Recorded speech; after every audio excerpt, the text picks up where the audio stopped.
आइए आज हम समझते हैं आकाश गंगाओं के बारे में, यानी कि गैलेक्सीज के बारे में।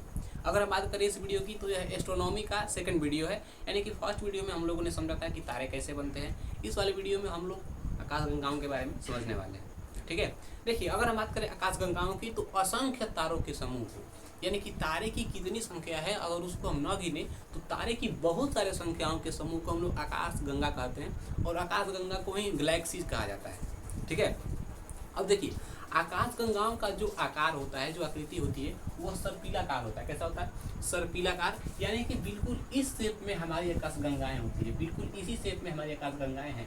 अब ये आकाश गंगाएं कैसे आई इसे हम लोग आगे जानेंगे, लेकिन आप लोग इतना समझिए कि अगर असंख्य तारे रहेंगे, बहुत सारे तारे रहेंगे, तो तारों के समूह को ही group of stars is galaxies, यानी कि तारों के समूह को ही हम लोग गैलेक्सीज यानी कि आकाश गंगा के नाम से जानते हैं। अब देखिए हमारी पृथ्वी जिस आकाश गंगा में है, हमारी पृथ्वी जिस आकाश गंगा में है, हमारे सूर्य जिस आकाश गंगा में है, चंद्रमा जिस आकाश गंगा में है, उसका नाम है मंदाकिनी। यानी कि हम लोग अभी जिस आकाश गंगा में है उसका नाम क्या है? मंदाकिनी है। और आकाश गंगा में कम से कम एक आकाश गंगा में अगर हम बात करें तो एक आकाश गंगा में तारों की संख्या 100 अरब है। 100 अरब तारों की संख्या केवल एक आकाश गंगा में है, और ऐसी ऐसी आकाशगंगा पूरे ब्रह्मांड में 100 अरब है। ठीक है, थोड़ा सा कंफ्यूजन आप लोगों को होती होगी, पहली बार जो पढ़ रहा होगा। देखिए एक आकाशगंगा में क्या, यानी कि एक आकाशगंगा में कितना है? 100 अरब तारा है। 100 अरब तारा हो जाएगा। लेकिन अगर हम बात करें हमारे पूरे ब्रह्मांड में कितना आकाशगंगाएं हैं, तो 100 अरब आकाशगंगाएं हैं। ठीक है, 100 अरब आकाशगंगाएं हैं। ये बात आप लोग समझिएगा, यानी कि हमारे पृथ्वी समझिए कि ये घर है, और ऐसे ऐसे घर पूरे ब्रह्मांड में 100 अरब है, और प्रत्येक घर में 100 अरब व्यक्ति रह रहे हैं, और उन्हीं व्यक्तियों का नाम है तारा। ठीक है, देखिए हमारी जो पृथ्वी है ना वो इस आकाश गंगा में है, और आकाश गंगा किसे कहते हैं? तो तारों के समूह को। लेकिन बहुत सारे आकाश गंगा होने की वजह से कोई ना किसी को स्पेशल नाम दिया जाता है, नहीं उसको हम इसी नाम से बुलाएंगे।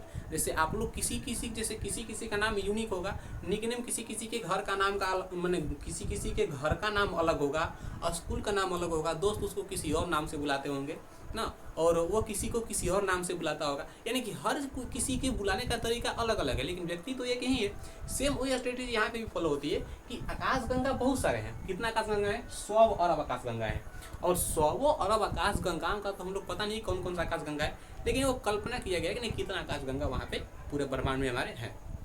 अब देखिए 100 अरब आकाशगंगाओं में जो हमारी आकाशगंगा है, जिस आकाशगंगा में हम लोग हैं, उस आकाशगंगा को हम लोग बोलते हैं मंदाकिनी। क्या बोलते हैं?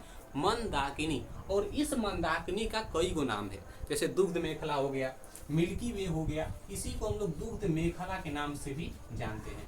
समझिएगा तो आप लोग को बहुत मजा आने वाला है। ठीक है, ये हमारी मंदाकिनी हो गई, या फिर इसी को हम लोग दुग्ध मेखला कहते हैं, इसी को हम लोग मिल्की वे के नाम से भी जानते हैं। ठीक है, यह केवल हमारी आकाशगंगा का नाम है, मंदाकिनी, दुग्ध मेखला, मिल्की वे, ये आप लोग कन्फर्म रहिएगा। अब देखिए हमारी पृथ्वी इस मंदाकिनी में ही अवस्थित है, हमारा सूर्य इस मंदाकिनी में ही अवस्थित है, और हम लोग जितने भी ब्रह्मांड में एक्टिविटी देखते हैं ना, वह केवल एक मंदाकिनी का है, यानी केवल एक आकाशगंगा का है। और ऐसे ऐसे आकाशगंगा बहुत सारे ब्रह्मांड में घूम रहे हैं। ठीक है, बहुत सारे घूम रहे हैं, और कितना है किसी को नहीं पता है। अब देखिए हमारी मंदाकिनी का जो हमारी आकाशगंगा का जो सबसे करीबी आकाशगंगा है, हमारी आकाशगंगा का जो सबसे करीबी आकाशगंगा है, अगर आप लोग इन दोनों में देखिएगा, तीनों में, तो ये दोनों एक दूसरे के काफी नजदीक है, जबकि ये थोड़ा सा दूर आप लोग को देखने को मिलेगा इसकी अपेक्षा। तो हमारी आकाशगंगा का सबसे नजदीकी आकाशगंगा का नाम है देवयानी। तो आप लोगों से क्वेश्चन भी पूछेगा कि हमारी आकाशगंगा यानी कि पृथ्वी की दूसरी सबसे ना नजदीकी आकाशगंगा कौन सी है? तो देवयानी है। और पृथ्वी किस आकाशगंगा में है? तो मंदाकिनी में है, दुग्ध मेखला में है, या फिर मिल्की वे में है। एक और आकाशगंगा आप लोग को देखने को मिलेंगे NGCM33। NGCM33 यह दूर है कि नज़दीक है किसी को पता नहीं है ना। एक बार क्वेश्चन पूछा था PCS के एग्जाम में कि NGCM33 क्या है?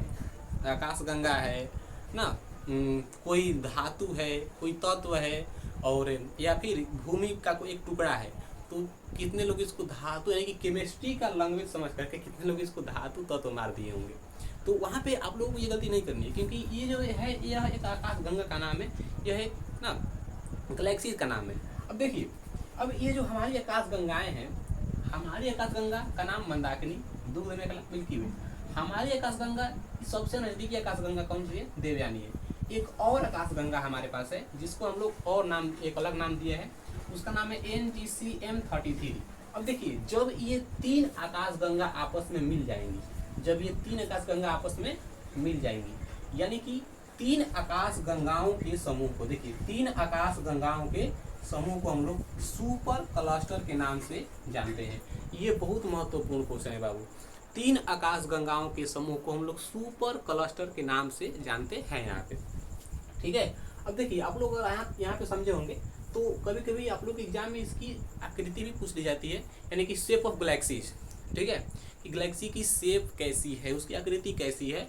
तो इसकी आकृति सर्पिलाकार है, यानी कि सांप के आकार का है। कैसा है? सांप के आकार का है। अब ये कितना बड़ा है किसी को नहीं पता है, लेकिन इसी आकाश गंगा, जैसे समझिए का एक घर है, और उस घर का अगर आप लोग एक चक्कर मारेंगे तो कुछ समय लेंगे। समझिए, यह एक घर हमारे पास है, ठीक है, यह एक घर है। हम यहाँ से चक्कर मारना शुरू किए, पहले इस कोने पे आए, इस कोने पे, इस कोने पे, फिर इस कोने पे, लेकिन हमको इस कोने से इसको घूमने में कुछ समय लगा होगा, 2-4 सेकंड, 2-4 मिनट, 2-4 घंटा लगा होगा। तो इसको बने, घर छोटा है तो करीब करीब मान लेते हैं कि 20 सेकंड का समय यहाँ पे लगा होगा। ये घर छोटा है तो 20 सेकंड का समय लगा होगा, लेकिन इसी के तरह ये हमारा घर है जिसमें हमारी पृथ्वी है, और इसी घर का एक चक्कर लगाने में सूर्य को, ठीक है, इसी घर का एक चक्कर, यानी कि हमारी आकाश गंगा मंदाकिनी का चक्कर सूर्य केवल एक चक्कर 25 करोड़ साल में लगाता है। कितना? 25 करोड़ साल में लगाता है केवल एक चक्कर। यानी कि इस कोना से, यानी कि जैसे समझिए हमारा सूर्य यहाँ से घूम करके फिर से यहीं पे आएगा तो 25 करोड़ साल लेगा, और इसी 25 करोड़ साल को हम लोग ब्रह्मांड वर्ष के नाम से जानते हैं। और सूर्य धीरे धीरे नहीं चलता है, बहुत तेज चलता है, इतना तेज कि आप लोग कल्पना भी नहीं कर सकते हैं। एक सेकंड में 250 किलोमीटर, यानी कि सूर्य हमारी आकाश गंगा का चक्कर, हमारी मंदाकिनी का चक्कर, हमारी गैलेक्सी का चक्कर ना एक सेकेंड में 250 किलोमीटर की गति से चलता है। उसकी जो वेग है वो 250 किलोमीटर पर सेकेंड है, और इस वेग से चलने के बावजूद भी सूर्य इसका चक्कर, यानी कि केवल एक चक्कर 25 करोड़ साल में लगाता है। और इसी 25 करोड़ साल को हम लोग एक वर्ष, यानी कि एक चक्कर बोलते हैं, और इसको हम लोग ब्रह्मांड वर्ष के नाम से जानते हैं। अगर ये एक चक्कर लगा लेगा तो पूरा ब्रह्मांड वर्ष हमारा क्लियर हो जाएगा। अब देखिए, आकाश गंगा के जितने भी तारे होते हैं, हमने बताया कि आकाश गंगा उसको कहते हैं जो जिसमें तारों के बहुत सारे संख्या होती है। तारे की संख्या कितनी है किसी को नहीं पता है। हम लोगों ने जब तारा वाले वीडियो में पढ़ा था तो उसमें हम लोगों ने पढ़ा था कि तारा सबसे पहले लाल दानव बनता है, फिर उसके बाद अगर तारा सूर्य से छोटा है तो बनेगा श्वेत बामन, या फिर जीवाश्म तारा, फिर उसके बाद चमकना बंद कर देगा तो बनेगा काला बामन, या फिर मृत तारा। लेकिन अगर लाल दानव सूर्य से बड़ा है तो उसमें विस्फोट होगा तो विस्फोटक तारा बनेगा। फिर विस्फोटक तारा के बाद ना, विस्फोटक तारा को ही हम लोग सुपरनोवा, अभिनव तारा के नाम से भी जानते हैं। जब अभिनव तारा खुद में विस्फोट होगा, खुद में ब्लास्ट करेगा, तो उसके 3 पार्ट, जो कि मेनली 3 पार्ट ही उसके होते हैं। एक होगा न्यूट्रॉन, पल्सर, क्वेसर। न्यूट्रॉन जो कि सबसे बड़ा होगा, पल्सर जो कि बहुत अधिक चमकीला होगा, और क्वेसर जो इसकी चुंबकीय क्षमता बहुत अधिक होती है। न्यूट्रॉन जब सिकुड़ता है, यानी कि उसकी जो ऊर्जा होती है वो खत्म होता है, और जब सिकुड़ता है तो वही बनता है ब्लैक होल, जिसका घनत्व तो बहुत तेज होता है। और वही ब्लैक होल बाबू जो तारा होता है, जब तारा मर जाता है, और तारा जब मर जाता है तो ब्लैक होल जो होता है इस आकाश गंगा, क्योंकि सूर्य एक तारा है तो सूर्य भी कभी न कभी मरेगा, यानी कि सूर्य की भी कभी न कभी ऊर्जा खत्म होगी। तो जब सूर्य की ऊर्जा खत्म होगी तो यह हमारा जो सूर्य है यह केंद्र में गिरेगा, यानी कि जा करके आकाश गंगा के केंद्र में गिर जाएगा। और आकाश गंगाओं के ना, चाहे मंदाकिनी हो, चाहे देवयानी हो, चाहे NGCM33 हो, कोई भी आकाश गंगा हो, उसके केंद्र में ही बहुत सारे ब्लैक होल आप लोगों को देखने को मिलेंगे, बहुत सारे ब्लैक होल देखने को मिलेंगे, इतना कि आप लोग कल्पना भी नहीं कर सकते हैं। और ब्लैक होल इतना भारी होता है, अगर किसी पे उसका एक टुकड़ा गिर जाएगा तो फिर पूछिए मत, बताया था कि ब्लैक होल के एक चम्मच का जो वजन होता है वह 10 हाथियों के वजन के बराबर होता है। समझिए कि जो उसकी कल्पना है, यानी कि जो उसके वजन की कल्पना लोग करते हैं वह एक अनुमानता करते हैं, एक इमेजिन करके करते हैं वहाँ पे। अब देखिए, अब ये जो ब्लैक होल होता है ना, यह आकाश गंगाओं के केंद्र में होता है। जैसे हमारी आकाश गंगाओं के केंद्र में बहुत सारे ब्लैक होल हैं, देवयानी के केंद्र में बहुत सारे ब्लैक होल हैं, और इस आकाश गंगा के केंद्र में बहुत सारे ब्लैक होल हैं। कभी भी गलती से आप लोग ये मत कहिएगा कि हमारी पृथ्वी जहाँ है उसको आकाश गंगा बोलते हैं। अरे भैया, आकाश गंगा तो है, लेकिन उस आकाश गंगा हमारे, यानी कि उसके तरह आकाश गंगा हमारे पूरे ब्रह्मांड में 100 अरब है। कौन सा आकाश गंगा है भैया? तो मंदाकिनी है, जिसको हम लोग दुग्ध मेखला या फिर मिल्की वे के नाम से जानते हैं। कभी कभी हम भी उसमें कंफ्यूज थे कि मंदाकिनी होगा कि आकाश गंगा होगा। यहाँ पे ना नाम बस एक ही यानी एक ही टाइप का है, थोड़ा सा आप लोग कन्फ्यूजन करेंगे यहाँ पे। समझिए कि आकाश गंगा उसे कहते हैं जिसमें बहुत सारे तारे हैं, और बहुत सारे तारों में सूर्य हमारे जिस आकाश गंगा में है उसको हम लोग मंदाकिनी के नाम से जानते हैं। अब देखिए, इस आकाश गंगाओं के केंद्र को, यानी कि आकाश गंगाओं के केंद्र को, आकाश गंगा के बीच के जगह को, आकाश गंगाओं के केंद्र को हम लोग यहाँ पे बल्ज के नाम से जानते हैं। यानी कि आकाश गंगाओं के केंद्र को बल्ज कहा जाता है, और जबकि इसी आकाश गंगाओं के किनारों को ना, इसकी आकाश गंगाओं के किनारों को हम लोग भुजा के नाम से जानते हैं। बल्ज कहेगा तो बीच में, किनारा कहेगा तो उसको भुजा। ठीक है। अब देखिए, पृथ्वी हमारी किस आकाश गंगा में है? तो मंदाकिनी वाले आकाश गंगा में है। हमारी आकाश गंगा का नाम मंदाकिनी है। मंदाकिनी का सबसे नजदीकी आकाश गंगा देवयानी है। 3 आकाश गंगाओं के समूह को सुपर क्लस्टर बोलते हैं।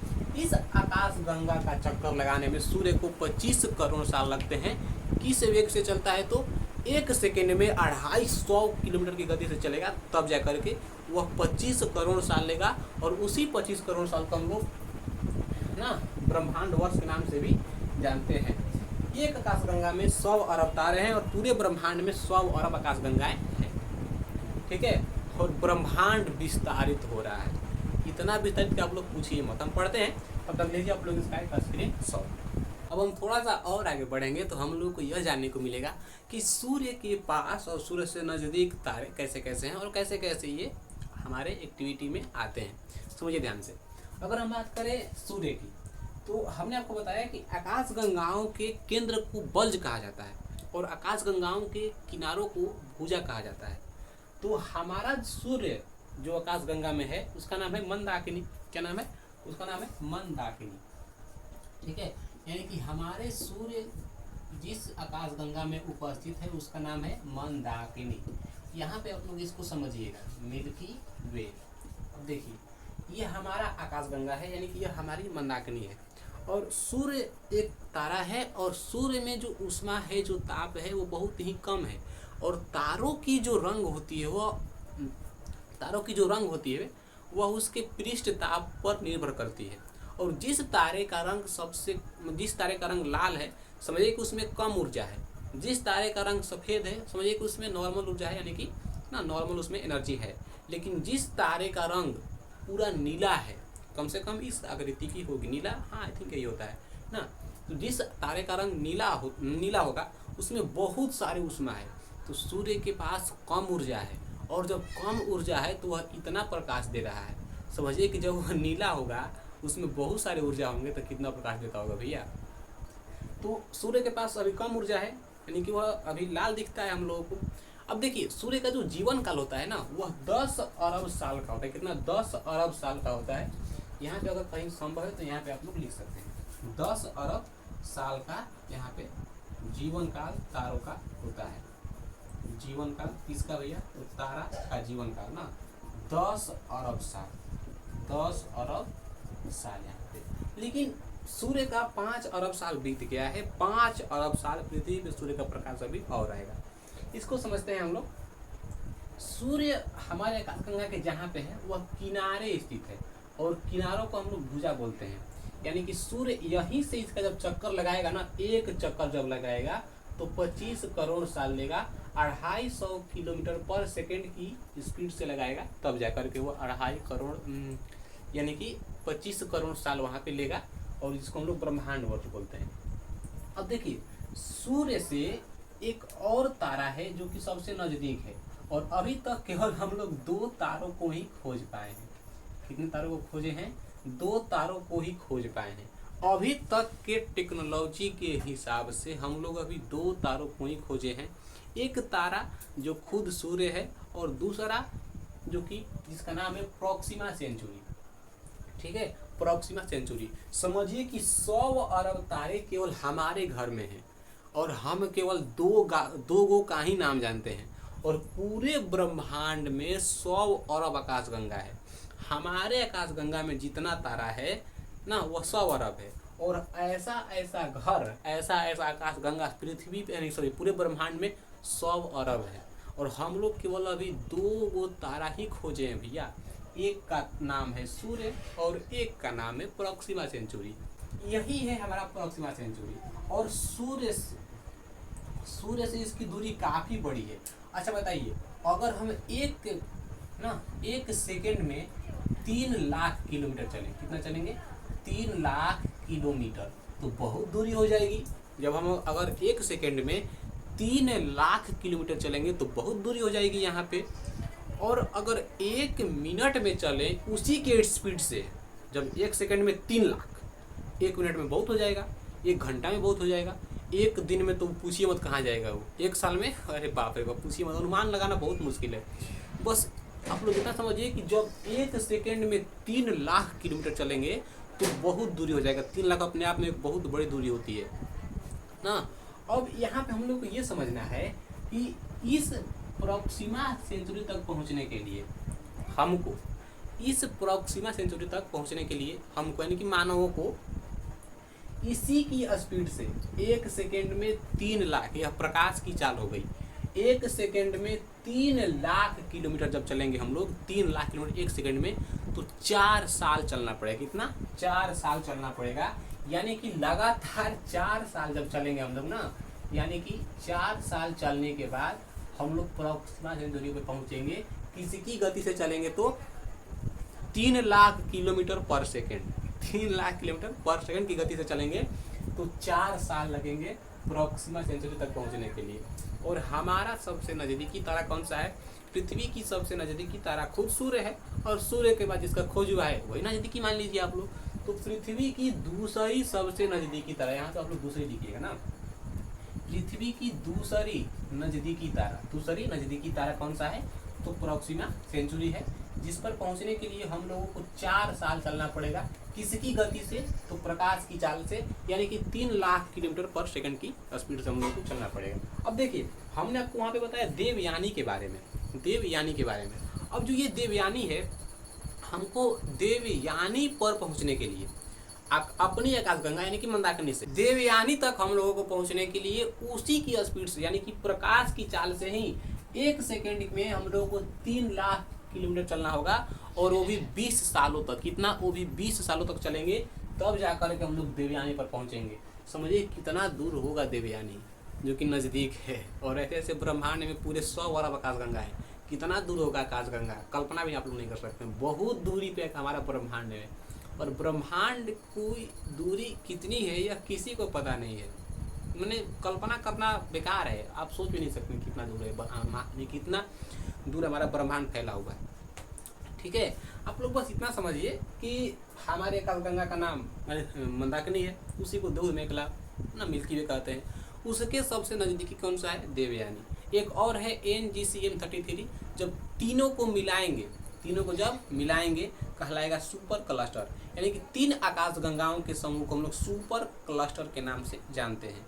और हमारा सबसे नज़दीकी तारा कौन सा है? सूर्य है। हमारी सबसे नज़दीकी आकाशगंगा कौन सी है भैया? तो देवयानी है। हमारा सबसे, यानी कि दूसरा सबसे नज़दीकी तारा कौन सा है? तो प्रॉक्सिमा सेंचुरी है, जो कि दूसरा है। अब देखिए, सूर्य के पास तारों के बहुत सारे समूह है। इसको हम मिटाते हैं, इसको थोड़ा सा दूर करते हैं। प्रॉक्सिमा सेंचुरी मान लीजिए यहाँ पे, ठीक है, ये हमारा प्रॉक्सिमा सेंचुरी हो जाएगा। ठीक है, समझिएगा ध्यान से। ये हमारा सूर्य है और ये हमारा प्रॉक्सिमा सेंचुरी है। अब देखिए, सूर्य के पास ना आकाशगंगा यानी कि तारों के बहुत सारे समूह हैं। जो तारों के समूह सूर्य के पास हैं, उनको हम लोग बोलते हैं नक्षत्र। क्या बोलते हैं? नक्षत्र बोलते हैं। और हमारे लाइफ में नक्षत्रों का बहुत बड़ा योगदान होता है। हमारे यानी कि हमारा जब जन्म होता है या फिर किसी का भी, तो उस टाइम पे नक्षत्र का अहम रोल होता है, अहम भूमिका होती है वहाँ पे, मतलब महत्वपूर्ण यानी कि वहाँ पे ना इम्पोर्टेंस नक्षत्रों को दिया जाता है। अब देखिए, सूर्य के पास, सूर्य जहाँ पे है हमारे आकाशगंगा में है, उसके पास यानी कि सूर्य के पास सबसे जो नज़दीक तारों के समूह रहेंगे उसको हम लोग नक्षत्र बोलेंगे। लेकिन अगर वही दूरी पे रहेंगे, वही अगर कह रहे हैं कि दूरी पे रहेंगे, तो इसको बोलेंगे हम लोग तारामंडल। क्या बोलेंगे? तारामंडल। तो सूर्य से नज़दीक तारों का समूह नक्षत्र कहलाएगा, सूर्य से दूर तारों का समूह कहलाएगा तारामंडल। सूर्य से नज़दीक तारों के समूह को नक्षत्र, और नक्षत्रों की संख्या 27 है। कितनी है? नक्षत्रों की संख्या है 27। कितनी है? 27 है। ठीक है। अब देखिए, अब सूर्य से दूर तारों के समूह को बोलते हैं हम लोग तारामंडल, और तारामंडल की संख्या यहाँ पे 89 हो जाएगी। तो सूर्य से दूर तारों के समूह को तारामंडल, जिसकी संख्या 89, सूर्य से नजदीक तारों के समूह को नक्षत्र, जिसकी संख्या 27 यानी कि 27 है, और तारामंडल की संख्या 89 वहाँ पे हो जाएगी। अब आप लोग समझिएगा यहाँ पे, सूर्य पर मंथ ना, यानी कि सूर्य एक साल में इन 27 नक्षत्रों का चक्कर लगा देता है। सूर्य एक साल में इन 27 नक्षत्रों का चक्कर लगा देता है। अब देखिए, सूर्य ना एक महीने में इस नक्षत्र को, एकदम 27 है, तो एक ही महीने में यह पूरे को पार नहीं कर पाएगा। सूर्य एक महीने में यह 2.25 नक्षत्रों को पार करता है। कितना? 2.25 नक्षत्रों को, 2.25 नक्षत्रों को सूर्य यहाँ पे पार करता है। तो सूर्य एक महीने में 2.25 नक्षत्रों को ही पार कर पाता है, लेकिन एक साल में इन पूरे नक्षत्रों को पार कर देता है। अब देखिए, तारामंडल बहुत सारा है यहाँ पे। कितना है? 89 है। नक्षत्र भी बहुत सारे यहाँ पे हो जाएंगे। अब आप लोग समझिएगा ध्यान से, ज्योतिषी में क्या होता है, ज्योतिष अगर आप लोग पढ़िएगा एस्ट्रोलॉजी के बारे में, तो वहाँ पे हम लोगों को नक्षत्रों को देख करके बताया जाता है नहीं लड़का कैसा होगा, चाहे लड़की कैसी होगी, इसकी आगे का भविष्य कैसा होगा, ये नक्षत्रों पर डिपेंड करता है। ठीक है। बेटर होगा आप लोग उन पर विश्वास न करें, लेकिन अगर आप लोग बिलीव करते हैं तो फिर मतलब अच्छी बात तो नहीं है हमारे हिसाब से, क्योंकि बिलीव करते हैं तो फिर आप लोग मेहनत कम कीजिएगा वहाँ पे। अब देखिए, अब ये जो तारामंडल होता है ये बहुत दूर है। अगर आप लोग कभी कभी आसमान में देखे होंगे तो आप लोग को बादल दिखाई देते हैं, और कभी कभी किसी किसी बादल के आकार ना किसी की आकृति ले लेती है।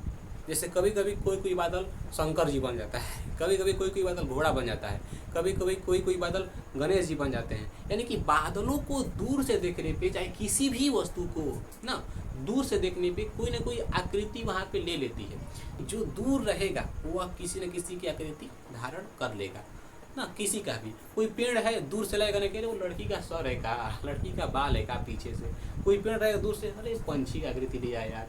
कोई पेड़ दूर से लगेगा, अरे ये तो उसका फोटो है वहाँ पे। यानी कि किसी न किसी आकृति धारण करती है। सेम वही प्रोसेस तारामंडल में भी होता है, और तारामंडल को दूर से देखने पे किसी न किसी की आकृति धारण कर लेता है। तो उसी यानी कि इस 89 तारामंडल में हम केवल 2-3 तारामंडल का नाम जानेंगे, क्योंकि 89 को याद करने में बहुत दिक्कत होगी, और आप लोग उससे याद भी नहीं होगी, क्योंकि सिलेबस बहुत है, पढ़ना बहुत है, और लेकिन बाउंडिंग में पढ़ना है, थोड़ा सा लिमिटेशन में पढ़ना आप लोगों को। अब देखिए, इन 89 तारामंडल में हम लोग को पूरा पढ़ना नहीं है, बस आप लोग को संख्या याद करना है कि कितना तारामंडल हमारे पास है। इन 89 तारामंडल में एक तारामंडल का नाम है हंटर। क्या नाम है? हंटर। और ये जो हंटर है, इसको दूर से देखने पर ना यह शिकारी की तरह दिखेगा। कैसा? शिकारी की तरह दिखता है हंटर। दूर से देखने पर हंटर की आकृति शिकारी की तरह हो जाती है। एक और हमारा तारा है सप्तऋषि। सप्तऋषि ना एक और तारा है सप्तऋषि, और सप्तऋषि की संख्या 2 है। सप्तऋषि की संख्या 2 है, लेकिन सप्तऋषि में तारों की संख्या 7 है। इतना आप लोग कंफ्यूज मत होइएगा। सप्तऋषि की संख्या 2 है, लेकिन सप्तऋषि में तारों की संख्या 7 है। तो 2 सप्तऋषि में तारों की संख्या यहाँ पे 14 यानी कि 14 हो जाएगी भैया। ठीक है।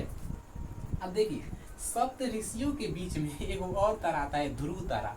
आप लोग इसका कभी न कभी नाम सुने होंगे ध्रुव तारा का। ठीक है। अब देखिए, यह ध्रुव तारा हमेशा उत्तर दिशा में रहता है। हमेशा कहाँ रहता है? उत्तर दिशा में रहता है। इस सूर्य को हम यहाँ ना बना करके यहाँ पे बनाते हैं, आप लोग को समझाने के लिए, ठीक है। इस सूर्य को हम लोग यहाँ पे बनाते हैं, उत्तर दिशा में इसको बनाते हैं। अब देखिए, मान लीजिए यह सूर्य है, यहाँ पे हमारी पृथ्वी है, यहाँ पे हमारी क्या है, पृथ्वी है। बस समझिएगा, क्योंकि पृथ्वी सूर्य से इतनी दूरी पर तो है नहीं, क्योंकि आकाश गंगा है। यह हमारा सूर्य है और ये हमारा पृथ्वी है ना, ये हमारा अर्थ हो जाएगा यहाँ पे। अब देखिए, अब पृथ्वी पे हम लोग हैं, तो ध्रुव तारा कहाँ रहेगा, हमेशा उत्तर दिशा में रहेगा। कहाँ रहेगा, उत्तर दिशा में।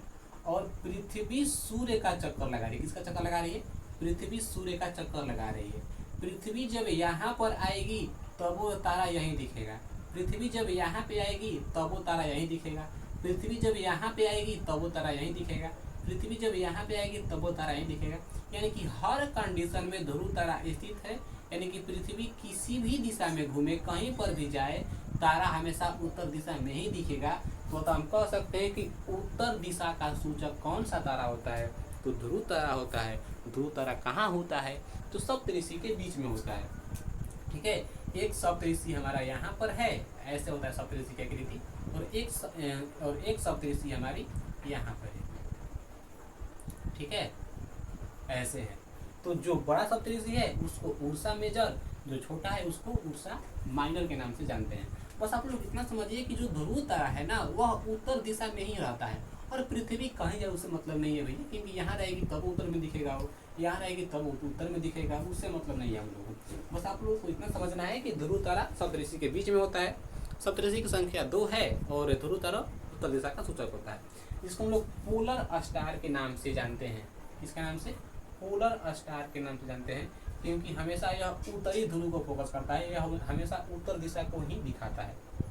अब आप लोग समझिएगा, यहाँ पे हम लोगों ने पढ़ा हंटर के बारे में, और हंटर के सामने हमने यहाँ पे पढ़ा हंटर की आकृति कैसे होती है, शिकारी की तरह। यानी कि हंटर की आकृति कैसी होती है, शिकारी की तरह। और शिकारी हमेशा ऐसे तीर चलाता है, ऐसे, यानी कि हमेशा तीर कैसे चलेगा, ऐसे चलेगा। तो शिकारी के कमर, देखिए यहाँ पे कमर मतलब यहाँ पे ना, देखिए कैसे, ये मान लीजिए शिकारी हमारा है, जो कि यहाँ पे इसकी कमर यहाँ पे है, और ये ऐसे तीर कहीं मार रहा है, ठीक है, तान करके ऐसे तीर यहाँ पे कहीं मार रहा है। तो शिकारी की जो कमर है ना, कमर को हम लोग बोलते हैं ओरियन बेल्ट। क्या बोलते हैं, ओरियन बेल्ट। और इसी ओरियन बेल्ट के ठीक सामने यह तारा, मतलब आप लोग समझ रहे हैं, इसी ओरियन बेल्ट के ठीक सामने एक और तारा है जिसका नाम है साइरस। जिसका नाम क्या है, साइरस। और यह इतना चमकीला है कि इसकी मतलब यह बहुत ही चमकीला दिखती है। तो हम कह सकते हैं कि हंटर के ओरियन बेल्ट के पास, चाहे हंटर सप्तऋषि के पास एक तारा दिखता है जिसका नाम है साइरस, और जो सबसे चमकीला तारा है, और इसी को हम लोग बोलते हैं डॉग स्टार। क्या बोलते हैं, डॉग स्टार। साइरस को ही बोला जाता है डॉग स्टार, जो कि ओरियन बेल्ट के पास होता है, यानी कि हंटर के पास होता है। हंटर के पास का तारा साइरस, इसको हम लोग बोलते हैं डॉग स्टार। सप्तऋषि की संख्या 2, और हर सप्तऋषि में तारा की संख्या 7। सप्तऋषि जो होता है, सप्तऋषि के बीच में ध्रुव तारा होता है। ध्रुव तारा किसका सूचक, तो उत्तर दिशा का। हंटर के पास कौन सा तारा हो जाएगा, तो यहाँ पे होगा हमारा साइरस। और साइरस को इंग्लिश में बोलते हैं डॉग स्टार। डॉग स्टार जो होता है वह सबसे चमकीला तारा होता है। तो सबसे चमकीला तारा साइरस, जिसको हम लोग डॉग स्टार बोलते हैं। सबसे नज़दीकी तारा सूर्य। दूसरा सबसे नज़दीकी तारा प्रोक्सिमा सेंचुरी। प्रोक्सिमा सेंचुरी पर पहुंचने के लिए हम लोग को 1 सेकेंड में 3 लाख की गति से 4 साल तक चलना होगा। मंदाकिनी से देवयानी पर पहुंचने के लिए हम लोग को 1 सेकेंड में 3 लाख की गति से, यानी कि 3 लाख किलोमीटर की वेग से 20 साल तक चलना होगा। 20 ईयर्स चलने होंगे हम लोग को, तब जा करके पहुंचेंगे हम लोग देवयानी पे। बहुत दूर है देवयानी भैया, लगता है ना कि यहीं पे है। बोलते ना चलो ले चलते हैं तारों के शहर में, ससुरा कहीं का भुलवाएगा वहाँ पे ले जाके। हैं, तारा कितना है तुमको खुद नहीं पता है कि तुम्हारा घर कौन सा है वहाँ पे। अब देखिए यहाँ पे आप लोगों को समझ में आ गई, और थोड़ा सा और आगे बढ़ते हैं। अगर हम बात करें कि इस ससुरा आकाशगंगा आया कहाँ से है, पूरे ब्रह्मांड में जब 100 अरब आकाशगंगा भैया है, तो 100 अरब आकाशगंगा कैसे आ गया? अचानक तो आया नहीं होगा, टपका तो होगा नहीं अचानक ना। तो एक वैज्ञानिक हुए जॉर्ज लेमेंटियर, बेल्जियम के हुए, जो कि पादरी थे। एक वैज्ञानिक हुए जॉर्ज लेमेंटियर, उसका हम यहाँ पे नाम भी लिख देते हैं, ठीक है, जॉर्ज लेमेंटियर, ठीक है। अब ये जो जॉर्ज लेमेंटियर थे, ये कहाँ के थे? बेल्जियम के थे, ठीक है, यह बेल्जियम के थे। इतना आप लोग थोड़ा सा समझिएगा, बेल्जियम कैसे लिखाएगा वो, बेल्जियम ना, बस आप लोग नाम ध्यान रखिएगा, लिखावट में मात्रा गलत हो सकती है।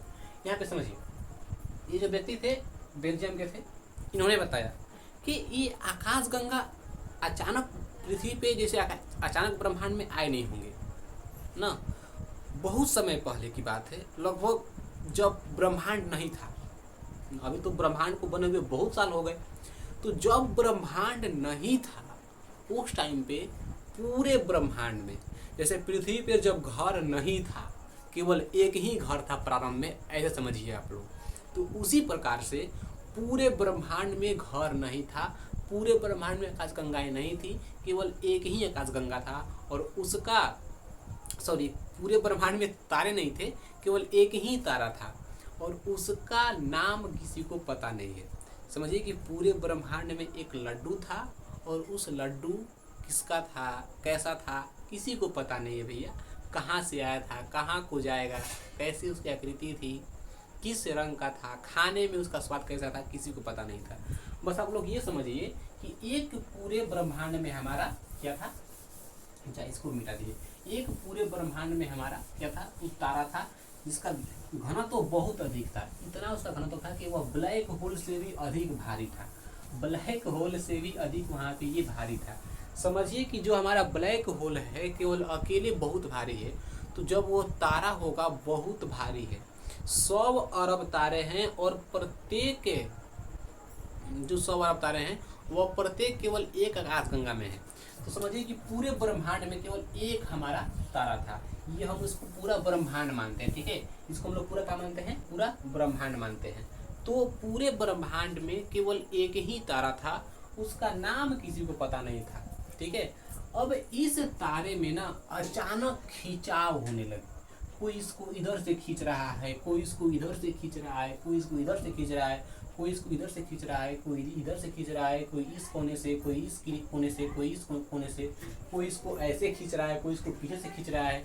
समझिए कि यह भेंस है, ठीक है, मार्कर है जिसको, कोई इसको ऐसे करेगा, कोई इसको ऐसे करेगा, ऐसे करेगा, ऐसे करेगा, तो यह स्थिर नहीं रह पाएगा भैया, क्योंकि कभी ना कभी इसकी जो खिंचाव है वो किसी दिशा में अधिक होगी। सेम वही प्रोसेस इस ब्रह्मांड वाले तारे में हुआ, ये केवल एक तारा था, और इसकी खिंचाव अदृश्य यानी कि अदृश्यता से ना, वहाँ पे इनडायरेक्ट, डायरेक्ट नहीं इनडायरेक्ट, किसी को पता नहीं कि इसको कौन खींचा, और इतना तेजी से इसको खींच रहा था कि यह तारा ब्लास्ट हो गया, यानी कि लड्डू का हुआ फूट गया। ये लड्डू था पूरे ब्रह्मांड में, और इस लड्डू को कोई खींचने लगा, कोई क्या करने लगा, खींचने लगा, और इतना तेजी से खींचा कि यह लड्डू फूट गया।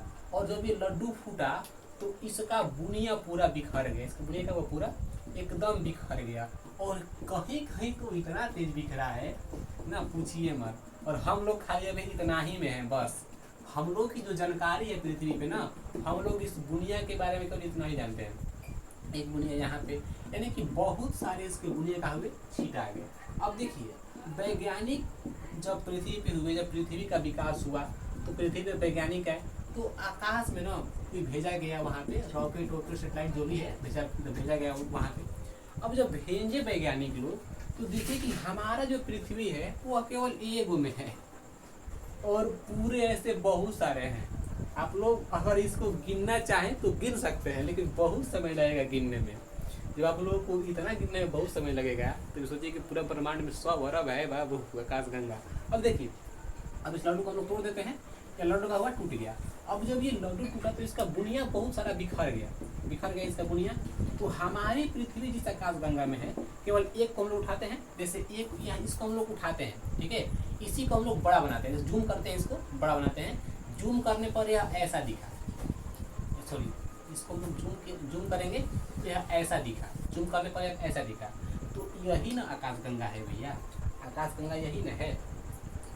सबकी आकृति इसी के तरह है, सबकी आकृति जो है वो इसी के तरह, कोई बड़ा है, कोई छोटा है, कोई मीडियम है, कोई बहुत बड़ा है, कोई बहुत छोटा है, कोई बहुत ना, ऐसे है वहाँ पे। तो जब इसको हम जूम किए तो इसकी आकृति इसी के तरह दिखी। समझिए ध्यान से फिर से, ब्रह्मांड में एक लड्डू था जिसका घनत्व तो बहुत अधिक था और वह अचानक किसी शक्ति के खिंचाव के कारण टूट गया। और जब टूट गया तो उसके बहुत सारे टुकड़े हुए। बहुत सारे टुकड़े को हम लोगों को गिनना मुश्किल है, इसलिए वैज्ञानिकों ने एक कल्पना किया, एक अनुमान दिया, एक मतलब इमेजिन वर्ड दिया वहाँ पे। पूरे ब्रह्मांड में 100 अरब इसके टुकड़े हुए और प्रत्येक टुकड़े को नाम दे दिया गया आकाशगंगा। और उस आकाशगंगा में स्पेशल नाम दे दिया गया मंदाकिनी, तो देवयानी, तो NGCM33, ऐसे ऐसे उसका नाम दे दिया गया। अब देखिए जब इसको जूम किए तो इसको लगा अरे भाई साहब इस तो पूरा ऐसे बहुत सारा बिखरा हुआ है हमारे ब्रह्मांड में, किसको हम लोग उठाएं? तो उठाए इसको। अब देखिए जब ये टूट गया ना, जब ये क्या हुआ, टूट गया, जब ये टूट गया तो इसी को जॉर्ज लेमेंतियर ने बताया कि भाई ये जो टूटा है ना, जॉर्ज लेमेंतियर, जो ये टूट गया है तारा पूरा जो ये था, ये जो ये टूट गया है ना, तो उसको हम लोग नाम देते हैं big bang theory. Big bang theory, big bang theory. अब देखिए एक तारा था वो टूट गया, उसको हम लोग क्या नाम देते हैं, बिग बैंग थ्योरी। और यह किसने बताया था कि नहीं ब्रह्मांड में केवल एक ही तारा था, टूट गया, इसी से हो गया, किसने बताया था यह? तो जॉर्ज लेवेंटर ने बताया था। जॉर्ज लेवेंटर ने ये बताया कि भैया ये पूरे ब्रह्मांड में केवल एक ही तारा था और वह इतना भारी था कि पूछिए मत। उसको कोई लगा खींचने चारों ओर से, हिलने आ तू, हिलने आ तू, हिलने आ, लगा उसको खींचने। खींचते खींचते वो टूट गया तारा। जब वो तारा टूटा तो उसके 100 अरब टुकड़े हुए। कितने टुकड़े हुए उसके ना 100 अरब वहाँ पे टुकड़े हो गए। और 100 अरब टुकड़ों में वहाँ पे हमारे जो टुकड़ा है केवल एक टुकड़ा हमारे पास है जिसमें हम लोग हैं, और वो भी कितना बड़ा है किसी को पता नहीं है। ठीक है, समझिए, इसको नाम दिए बिग बैंग थ्योरी। तो बिग बैंग थ्योरी से ही हमारे पूरे ब्रह्मांड में आकाशगंगा का विकास हुआ है। क्योंकि एक तारा था, जब वो टूटेगा तो उसके लाखों टुकड़े, करोड़ों टुकड़े, अरबों टुकड़े होंगे, लेकिन यहाँ पे उसके 100 अरब टुकड़े हो गए। यानी कि एक लड्डू था, जब वो लड्डू फूट गया तो उसके बुनिया पूरा बिखर गया। और हम जिस बुनिया में हैं उसका नाम है मंदाकिनी। प्रत्येक बुनिया का नाम है आकाशगंगा, लेकिन आकाशगंगा हम लोग किसको किसको बोलेंगे, इसलिए हम अपनी बुनिया का नाम दे दिए भैया। हमारी बुनिया का नाम रहेगा मंदाकिनी, हमारी बुनिया का नाम रहेगा दुग्ध मेखला, हमारी बुनिया का नाम रहेगा मिल्की वे। और उसी मिल्की वे का चक्कर सूर्य लगाता है 25 करोड़ साल में, जिसको ब्रह्मांड वर्ष बोलते हैं। और मिल्की वे की जो आकृति है वह सर्पिलाकार है। लेकिन वैज्ञानिक ये मानते हैं, आज के जो वैज्ञानिक हैं वो ये मानते हैं, आप लोग इनका ना जगह भी याद कर लीजिएगा, ये बेल्जियम के थे। कहाँ के थे? बेल्जियम के थे, बेल्जियम के थे। तो वैज्ञानिक ये भी मानते हैं कि एक न एक दिन यह शक्ति खत्म होगी। जो इस तारे को, यानी कि जो एक तारे को जो शक्ति खींचा था, वह शक्ति अभी भी इसको खींच रही है अपने ओर, और ब्रह्मांड पूरा विस्तारित हो रहा है। ब्रह्मांड कितना बड़ा है और कितना बड़ा अभी होगा किसी को पता नहीं है। वही थ्योरी का कहलाया बिग बैंग थ्योरी। और बिग बैंग थ्योरी में वैज्ञानिक ये बताए वहाँ पे कि जो पूरा ब्रह्मांड है वो दूर जा रहा है, एक आकाशगंगा दूसरे आकाशगंगा से दूर जा रहे हैं, और कितना दूर जाएंगे किसी को पता नहीं है ना। लेकिन वैज्ञानिक ये मानते हैं, अभी के जो वैज्ञानिक है वो ये मानते हैं कि कभी ना कभी इस शक्ति का खिंचाव बल खत्म होगा, यानी कभी ना कभी यह शक्ति छोड़ेगी। और जब छोड़ेगी तो ये जितना सब हिला है ना पूरा, एक यहाँ पे, एक यहाँ पे, यहाँ पे, यानी कि इस लड्डू के जितने बुनिया हुए हैं वे सभी अपने आप आपस में आकर चिपक जाएंगे, पूरा ऐसे एकदम चिपक जाएंगे।